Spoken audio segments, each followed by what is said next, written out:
Magandang araw sa inyong lahat mga kapatid. JDB uli ang inyong abang lingkod. Pag-usapan natin ngayon ito, nagsimula na po ang no trespassing policy ng China. Diyan ho sa buong South China Sea actually. Diba? Katulad rin naman nung dati na may polisiya rin sila. That was the time, during the time of President Duterte, na kung saan ang mga Chinese Coast Guard, ipinapayagan na nila, meron silang ordinansa na pwedeng mamaril. So ngayon ito, mga aresto raw po sila, mga tinuturing nilang trespassers. Alam niyo ito, hindi naman po natin ito problema lang yang bagay na hindi lang tayo ang may problema diyan. Problema rin po ito ng mga ibang co-claimants natin diyan sa West Philippine Sea. Ito ang sabi rito, detention could last up to 30 days. Yan. Eh, ang totoo, hindi lang po kulang yung balita. Actually, up to 60 days. From 30 up to 60 days po ay po pwede po nilang ikulong. Yan. So, dito, tignan natin kung ano ho magiging reaction dito kung papaano ang sana naman ako dalangin ko huwag naman nilang gawin na kasi mas magiging malala ang problema, 'di ba? Yung tension sa pagitan ng dalawang bansa. Now, kung ito po ay estilo nila para pang leverage sa Pilipinas, para tayo mapasuko nila at sundin ang payo nito ni Scott Ritter at ng ibang mga Chinese minions dito, mga Chinese mouthpiece dito sa Pilipinas.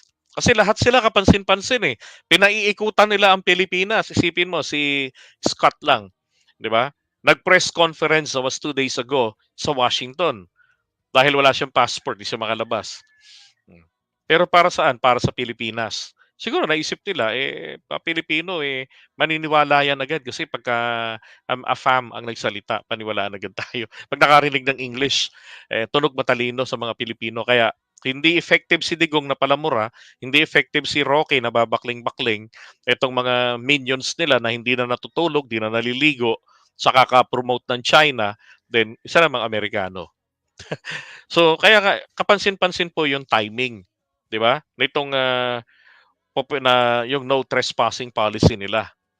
Sa akin kailangan pa rin po natin na makipagmatigasan. At kailangan ng strong presence po ng ating mga otoridad, ang Coast Guard at saka ang ating pong Navy. Importante ang ating Coast Guard. In case na magtangka-tangka dyan ang mga Chino na mag-aresto ng mga mangingisda. Kasi idadahilan nila dyan Hey, meron pa tayong umiiral. Meron pa kaming umiiral dito na fishing ban. Diba? Idadahilan nila yan. Now, dahil dyan, may fishing ban kami na hanggang September pa yan.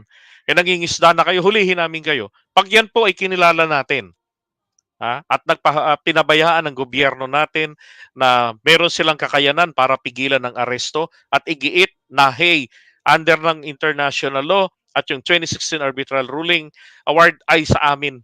Ito, bahagi ito ng iisip namin and therefore, wala kayong basihan para gawin ang pag-aresto. I-implement nyo yan sa mga tao ninyo.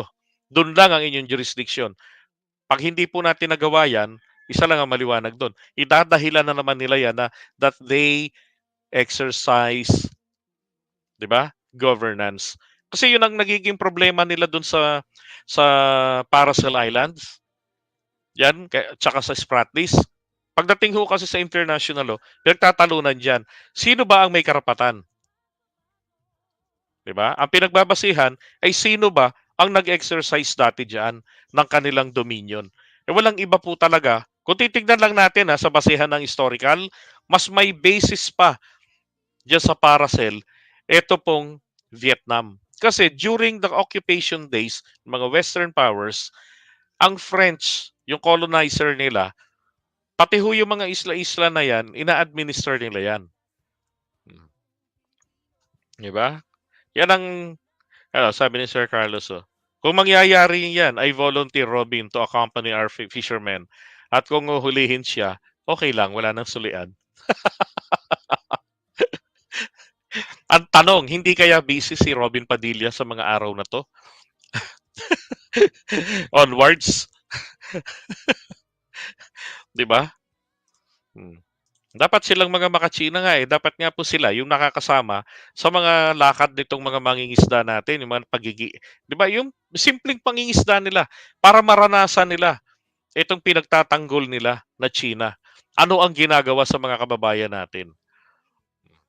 Kaya ako naniniwala ako na hindi sasama si Robin Padilla diyan, takot lang 'yan, 'di ba? Takot lang 'yan na pagka hinuli 'yan ng mga inchik. Hmm. Eh, bawal dun magdala ng armas. Yari siya, 'di ba? Ay naku, sana lang naman, eh, yun ang dalangin ko. Wala pa akong update tungkol dun sa ayaw kasi po talagang i-disclose ng ating, mga Navy, ng Coast Guard kung ano yung magiging action. Pero one thing that they assured us is meron silang gagawin. But what I'm expecting, base naman po sa pangangailangan na hinihingi ng mga mangingisda, is the protection. Kasi hindi po pwedeng sumunod ang Pilipinas sa fishing ban. Dahil yan ay usapin ng kabuhayan ng mga Pilipino. Diba? At hindi nila tayo sakop. Wala silang kapangyarihan na mapasailalim tayo sa kanilang mga patak o mga batas diyan na pinatutupad diyan sa kanilang claim na 10 dash line. Alright?